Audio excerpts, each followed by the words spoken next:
اب ایک بہت بڑا مسئلہ بنا ہوا ہے، قرآن کا انداز تھوڑا سا غور کرو، حل ہو رہا ہے۔ مسئلہ یہ بن رہا ہے کہ صحابہ میں کوئی مرتد ہوا یا نہیں،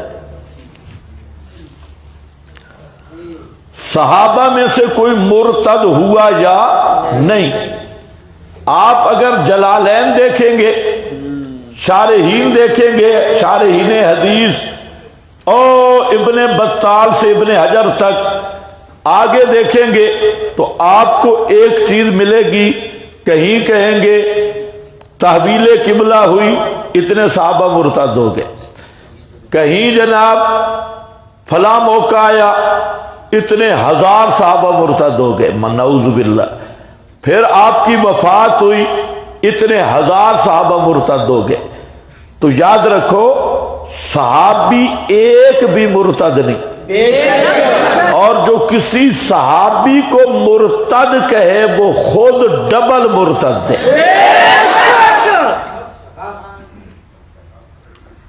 ساری دنیا ناراض ہو جائے، مسئلہ یہی ہے، ہم کسی کے اندھے مقلد بھی نہیں، پابند بھی نہیں۔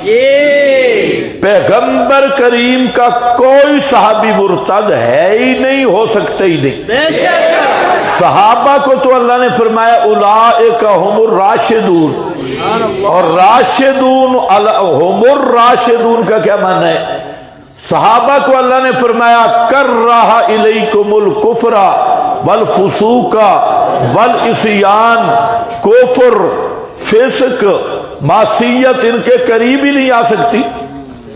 یہ قرآن کی خبر ہے، کرہ الیکم، یہ خبر ہے۔ اگر صحابہ معاذ اللہ ان میں کفر آئے، فسق آئے، معصیت آئے تو اس کا مطلب کیا ہوا؟ کذب، وقوع کذب، اخبار الہی میں وقوع کذب لازم آئے گا۔ اس لیے کان کھول کے سن لو، ہمارا بالکل علل اعلان یہ عقیدہ ہے، جو مرضی تہمتیں لگائے کہ پیغمبر کا کوئی صحابی نہ مرتد ہوا نہ ہو سکتا ہے، ایک صحابی بھی مرتد نہیں، اور جو کسی ایک صحابی کو مرتد سمجھتا ہے وہ خود مرتد ہے۔ تو مسئلہ یاد کر لیا، بالکل صاف مسئلہ ہے۔ اس مسئلے میں ساری دنیا ہم سے اختلاف کرے، ہم تیار ہیں۔ کوئی صحابی مرتد نہیں، ایک صحابی بھی مرتد نہیں۔ اور اگر کوئی روایت کسی صحابی کو مرتد کہہ رہی ہے تو وہ روایت واجب الرد ہے، اس روایت کا کتاب اللہ کے مقابل کوئی حیثیت نہیں۔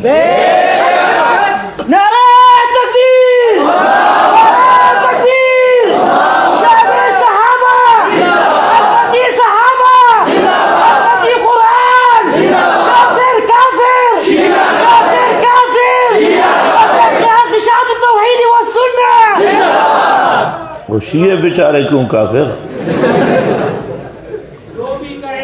نہیں تو تمہیں مسئلہ سمجھ ہی نہیں آ رہا، شیعہ بیچارے کیوں کافر؟ مولوی تمہارے کہیں صحابہ مرتد کافر، کافر شیعہ کافر۔ ہاں، تمہارے مولوی کہتے ہیں صحابہ مرتد ہیں اور کافر شیعہ ہیں۔ شیعہ کیوں کافر ہیں؟ جو صحابہ کو مرتد کہے وہ کافر ہے۔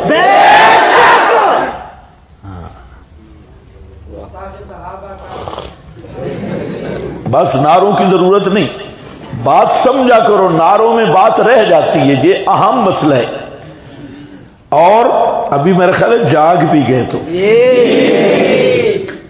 صحابہ میں کوئی مرتد نہیں ہو سکتا، اس پہ میں انشاءاللہ دلائل پیش کروں گا۔ اور ضابطہ یہ ہے کہ اخبار احاد قطعیات کے مقابل حجت نہیں، قطعیات کے مقابل حجت نہیں۔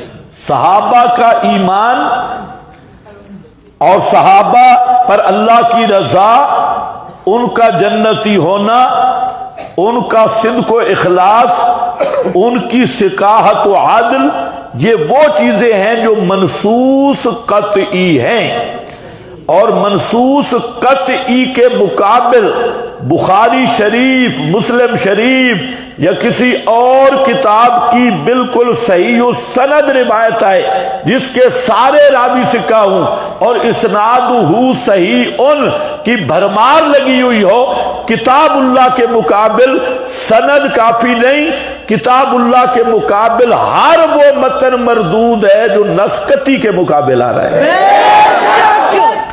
اصل بات بھی یہی تھی جس کو مولویوں نے ڈرامہ بنا دیا، اور کوئی ادھر باندروں کی طرح شروع ہوا، کوئی ادھر باندروں کی طرح شروع ہوا۔ اور یہ کوئی میری بات نہیں، آپ جتنے محدثین ہیں اصول حدیث کی کتابیں آپ اٹھائیں، کوئی کتاب اٹھا دے، تمام محدثین کا فیصلہ یہ ہے کہ جرح تعدیل کہاں تک چلے گی؟ صحابہ سے نیچے نیچے۔ اور جب صحابہ کا معاملہ آتا ہے تو وہ تمام محدثین ایک جملہ لکھتے ہیں کہ صحابہ وہ ہیں جو عادل ہیں بتعدیل اللہ و رسولہ، صحابہ وہ ہیں جو عادل ہیں بتعدیل اللہ و رسولہ، ان کی عدالت اللہ نے بیان کی ہے، رسول اللہ نے بیان کی ہے۔ اس لیے کسی محدث کا محدثین کے نزدیک یہ مقام ہی نہیں کہ وہ کسی صحابی پہ جرح کر سکے۔